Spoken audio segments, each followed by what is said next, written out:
Walang sagot eh. Walang sagot sa tanong. Lagagi, naka-cube. Patay tayo dito, boss. Mahirap to ah. Ay, may pattern.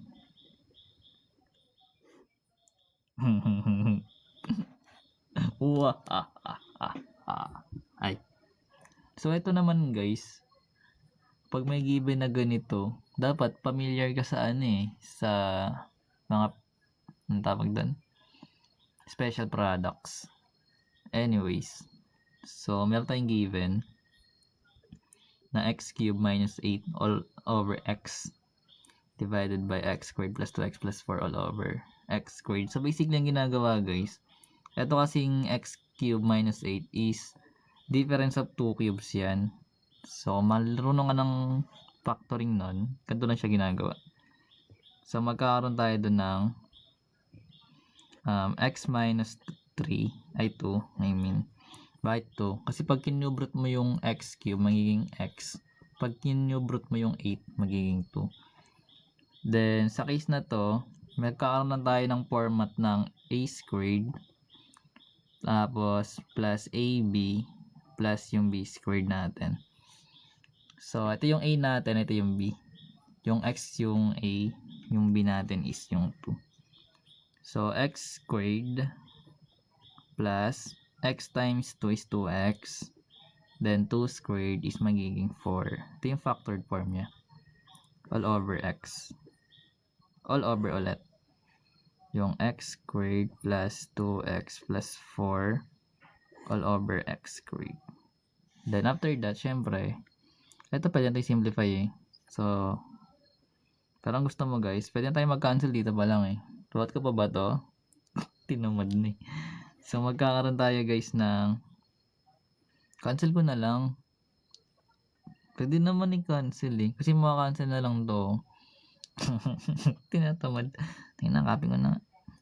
Nakawa guys ah. So, magkakaroon tayo guys na multiply lang na ito, diba? So, magkakaroon tayo ng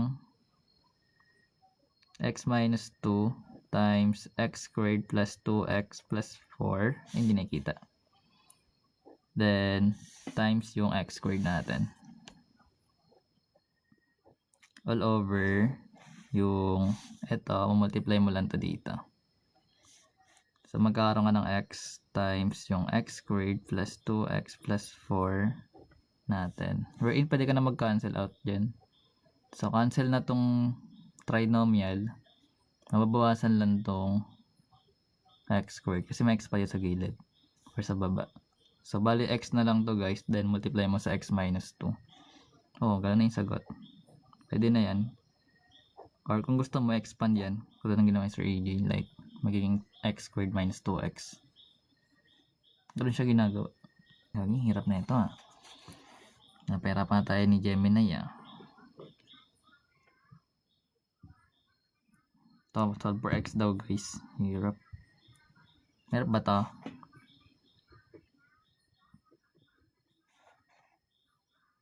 Multiply. Eh, okay na yun. Wala na space eh. Spacing. Kotse ni Batman. Solve for x. Okay na. Gusto nyo yun eh. Solve for x yan guys ah. Solve for x. So, meron tayong given na x plus 2 over x minus 2 all over x plus 2 over 4 equals 1. So, sabi natin kanina dito guys, diba? Kapag parehas ng denominator, yung numerator mo tsaka denominator mo, pwede ka mag-simplify. So, ganoon din sa numerator actually.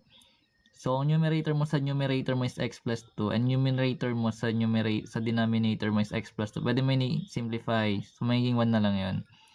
So, magiging ganito na lang kakalabasan niya. Like, 1 over x minus 2 all over 1 over 4 equals yung 1. Pero sa case na to guys, simplify muna natin tong left side natin. So, ano yung ginagawa natin? So, eto, magiging 1 times 4. So, magiging 4. Then, yung x minus 2 times 1 is x minus 2 pa rin. Then, equate lang natin sa 1 kasi may equal 1 doon. Then, pwede mo siya i-cross multiply or kung ano man trick mo, sa mag-LCM pwede rin. Pero cross multiply na lang syempre. So, sa case na to, magkakaroon tayo dito ng 4 times 1 which is 4. Then, equal sa 1 times x minus 2 which is x minus 2. Then, solve for x na lang. So, magkakaroon tayo ng 4 plus 2 equals x. Wherein, yung sagot natin is 6. Galing nga. Sayang eh. 2 over x squared minus 1. Lalaki ng sulat ko oh. Isum ko na lang kaya.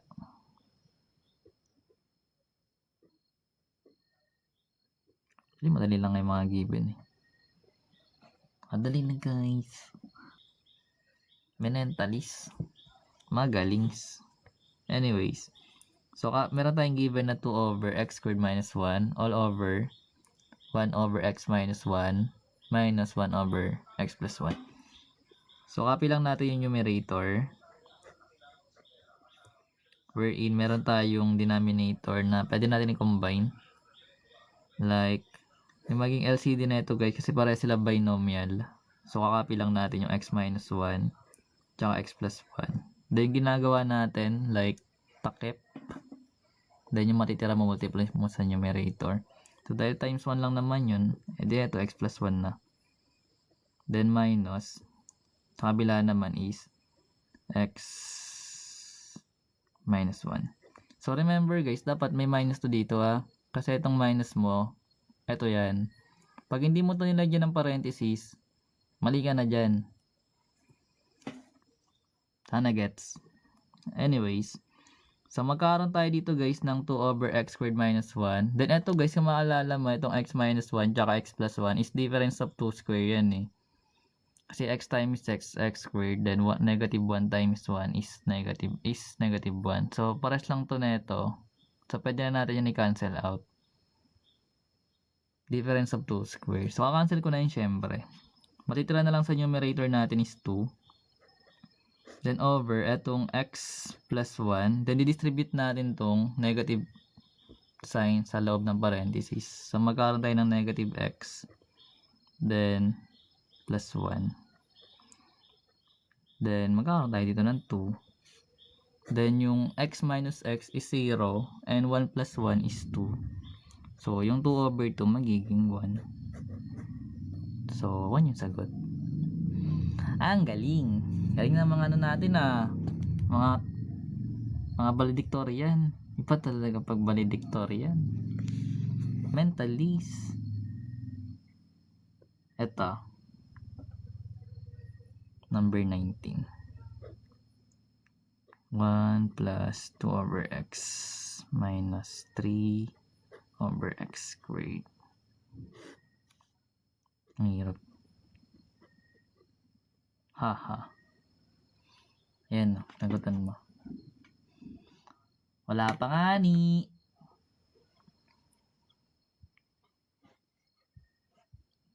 Nagutan nyo na yan.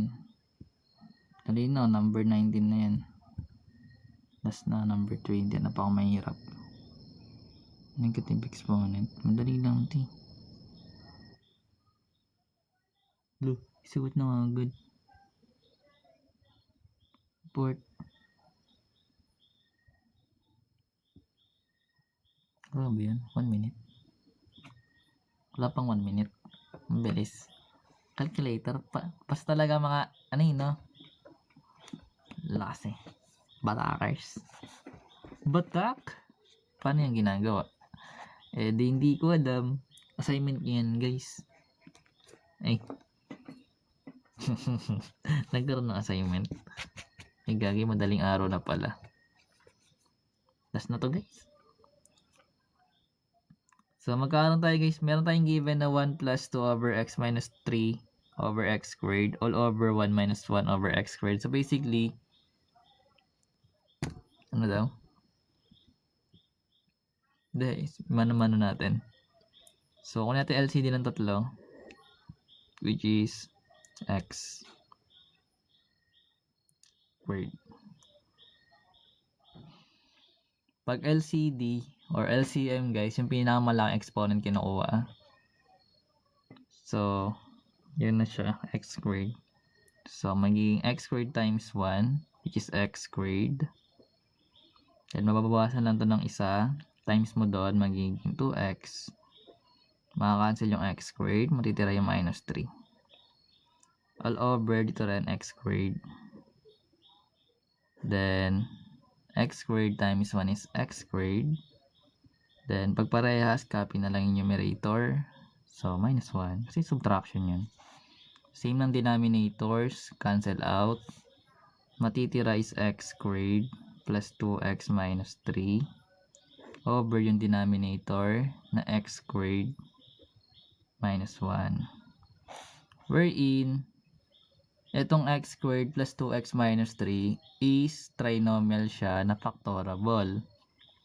So, pag pinactor out natin yan guys, that is x plus 3 tsaka x minus 1. As for denominator natin, this is difference of 2 square, which is x plus 1 and x minus 1.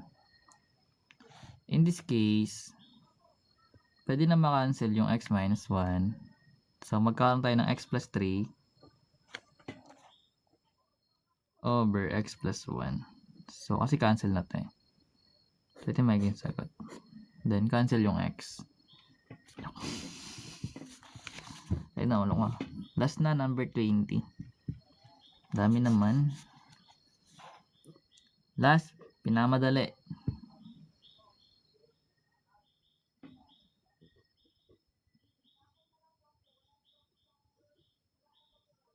Ay, naulo ka. Sumakit yung ulo ka. Ano yan? Puro may minus.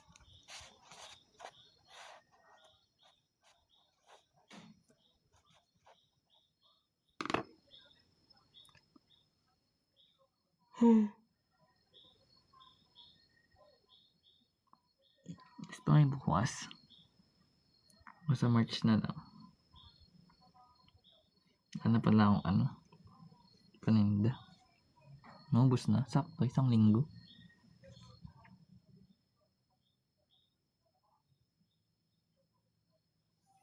Ay, nakalimutan ko yung lista. Ayun lang. Gusto siya naman. Last for this one. So, sagutan na natin guys. Sabi tayong given na x raised to negative 2 minus y raised to negative 2 all over x raised to negative 1 minus y raised to negative 1.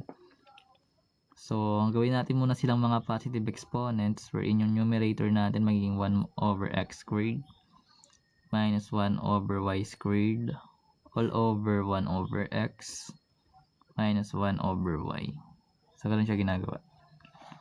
Then, sa case na to, gawin natin tong single fraction. So, yung LCD nun is x squared, y squared.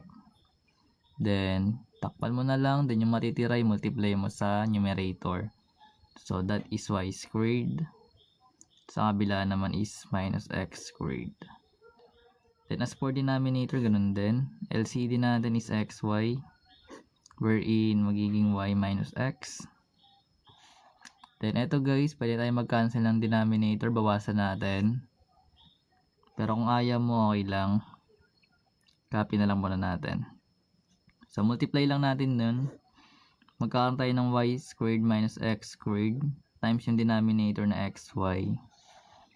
Then, ito naman, meron tayong x squared, y squared times yung y minus x.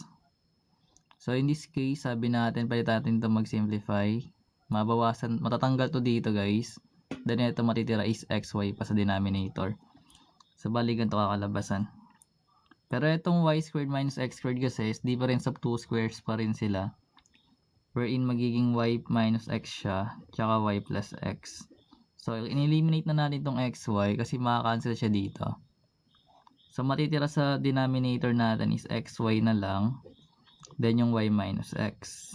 Wherein makakancel itong y minus x natin. So, magkakaroon tayo dito ng y plus x over xy. So, yung matitira. So, cancel yung y, cancel yung x, matitira is plus. Yun ko na. Tignan ko lang. Yun lang guys, para sa complex fraction. Sana naintindihan nyo yung walang kayo naintindihan.